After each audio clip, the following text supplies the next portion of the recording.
How watching the NBA can hurt your game. I'm Tony. Welcome back to Streetball Strategies. When I tap out now, even if I lose, I'ma choose to maneuver. Anytime on the move, I'ma keep it moving. Yeah. Look at me now, they loving the sound. I'm running the game, he's standing my ground. Who running the town? Who figured me out? What? I think it's obvious that in general, watching the NBA, especially intentionally studying the NBA, can be very helpful to your game. I'm not saying that in general watching the NBA is bad and that it will hurt your game. Obviously, if you watch the best players on the planet being coached by the best coaches on the planet, you're probably going to learn something pretty valuable. But there are ways that watching the NBA, especially today's NBA, can be harmful to your game, and genuinely so. I'm not just saying that as clickbait. So let's get into why watching today's NBA could very well be harmful to your game. So a little bit of context to start with. I didn't grow up watching the NBA. I only started watching it from somewhere in the mid-90s for about 15 years. For about those 15 years, I was lasered in though. I was an NBA fanatic for those 15 years because that was during my playing days. I've been retired from active competition for a long time now, but during that 15-year period, I was locked into the NBA because they were the best players and the best coaches in the world. And I didn't just study the NBA at that time that I was watching, I also tried to familiarize myself as best as I could with the history of the NBA as well. So prior to around 1980, watching basketball, being a basketball fan, was probably pretty boring because the game was probably pretty slow, pretty basic. Obviously there were NBA players, NBA legends who were exceptional and had exceptional games and accomplishments in the NBA, but for the most part it was probably pretty unwatchable, at least to the general public. And then starting around 1980, when Magic Johnson and Larry Bird came to the NBA, that changed the entire NBA landscape because they brought a passion to the game coupled with the immense talent that they had to the point where they were doing something that on a stage that really no other NBA players prior to them had been able to do, which was not only did they have a passion for the game, which meant they were trying to be the best players they could be, but you had Larry Bird in the East on the Celtics, and then you had Magic Johnson in the West on the Lakers, and then they just fed off of each other, getting better and better over time. That took the NBA to heights that it had never experienced before. Now the National Basketball Association was a national powerhouse in terms of people watching and the revenue it was generating. And then of course Michael Jordan came along and took things to a global level, where now the NBA is making ridiculous money on a global scale, which in general is great. It's great for the NBA, it's great for basketball in general, basketball fans. However, a major problem arose from this huge revenue that the NBA was now generating. Once NBA players, even bench NBA players started making millions of dollars every year, that sent the signal down the ranks that basketball players, even the players out here at the court, like at the park in general, not just players playing, in elementary or junior high,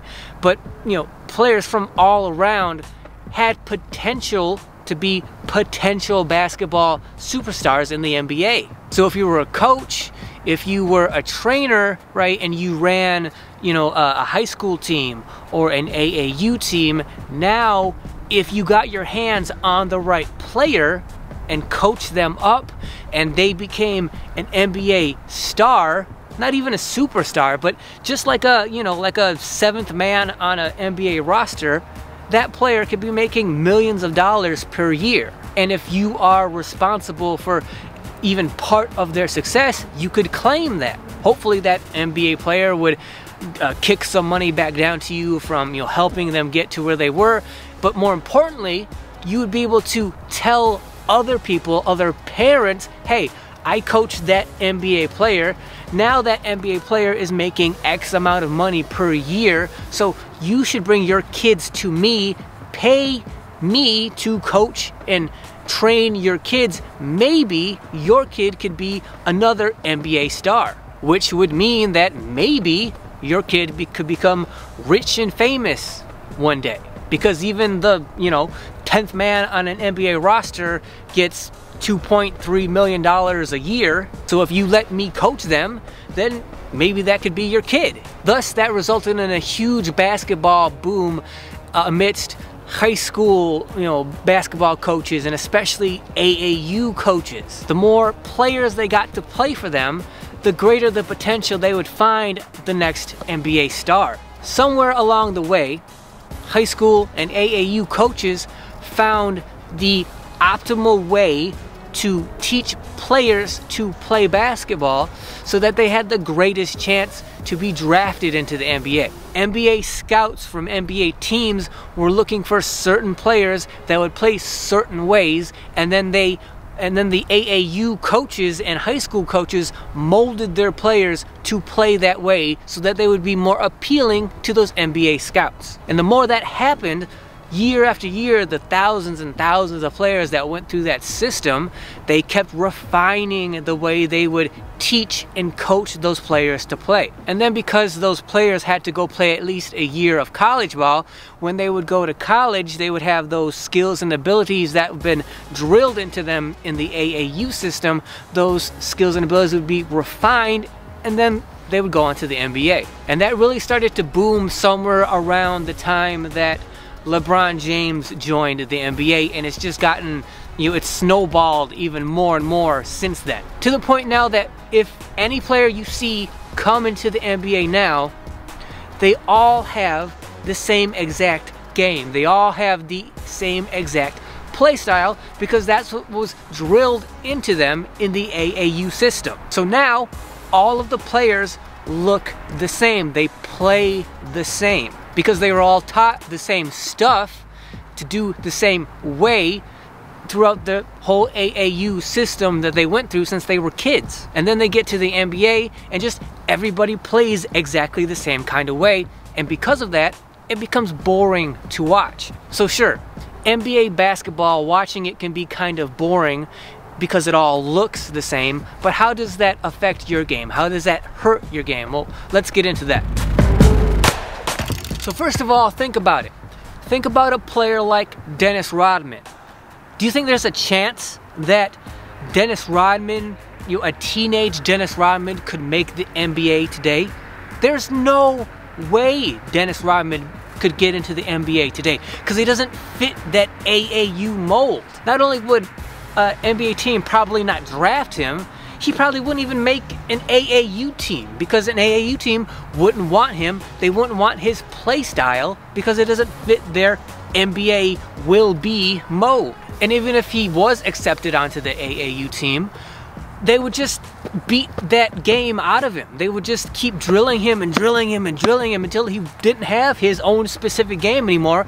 He was just another, NBA wannabe drone. You're probably going to be studying the NBA to the degree where you're going to notice that not only does everybody play the same, but like if you study your home team, if I were to study the Detroit Pistons, and I'm a point guard, so I'm studying their point guards, once I study that one point guard for their team, the starting point guard, I don't have to learn anything else. I don't have to study any other player, any other point guard in any other team, because they all play the same way anyway. Now, given the 2022 Pistons are terrible, but the reason they're terrible is because they make mistakes that the better teams don't. But they all play the same. They all have the same playing style. It's just that the Pistons make mistakes that they don't need to make, and the good teams don't make those mistakes. So why would you have to study anyone else? Why would you have to study another point guard when I can study Detroit's point guard and I learn everything I need to know for how to play, you know, point guard in the NBA. Back in the 80s and the 90s, you know, the players didn't have to go through that AAU system to get to the NBA. They came from all parts of the United States, and because of that, they had all kinds of different games. It was very easy to tell one player from another just by their playing style. And because back then, players had such, you know, dramatically different playing styles, at least for me, that was way more interesting. It made watching, you know, NBA game after NBA game more palatable and more enjoyable. So that meant I watched more basketball, which means I was engaged more, which meant I learned more. I could easily see one of, you know, an aspiring basketball player nowadays watching the NBA, trying to learn from it. I could see them being burnt out really quickly trying to study that game because it's just all the same over and over again. Not only that, but when you watch those NBA players and you think to yourself, okay, those are the best players on the planet, those are the best coaches on the planet, that's what I should then do or imitate because I want to try to be in that position one day. Well, then that's gonna kind of force you into playing NBA style basketball, and you're gonna probably lose all the personality that you individually, specifically, you know, to you, bring to the court through your personality. Because if you want to play like an NBA player, you got to get rid of all that. Whatever, you know, flair, you know, that you personally bring to the court through your own playing style, you got to get rid of that to play NBA basketball nowadays. You have to play like a robot because that's what they want, that's what they're looking for. Those are the only kind of players that AAU teams would take. You have to be moldable, you have to be coachable, and if you don't play the way they want you to play, then you're not gonna play for them. And if you don't play for them, you're probably never gonna make it to the NBA. One of the best things about, you know, park basketball is that it's a public space, so anybody can come out here at any time of any skill ability or talent ability, any level, and they probably all have different kinds of playing styles and playing personalities, which makes it fun and interesting. If all you ever do is play organized basketball for your high school or AAU team, you always play against the same kind of players time and time and time again. They all play the same style. It's always the same kind of stuff over and over again. But coming out to the park, you could find and meet and play against anybody, and chances are you're going to play against somebody whose playing style is radically different than yours, which means you're exposed and you have the experience of, you know, that different playing style, which you can learn from them, they can learn from you, and you're building, you know, your personality as you do that. But that doesn't happen in AAU, in the high school system. All that flair, all that personality, everything that's individual specifically to you as a player, that gets taken away in those systems. And there is no argument for me that it's clear and apparent that today's NBA is the most skilled and the best ability the NBA has ever seen. Part of that reason why is because, like, they all play that same high quality, no personality having basketball. So if you're watching them and you're trying to imitate them, that means all of your personality, all of your own personal, you know, flair that you bring to the court, you're gonna probably accidentally, if not intentionally, get rid of all that so you can be, you know, the kind of NBA robot that you see on TV. If you ask me, that's gonna hurt your game because you're probably not ever gonna play in the NBA.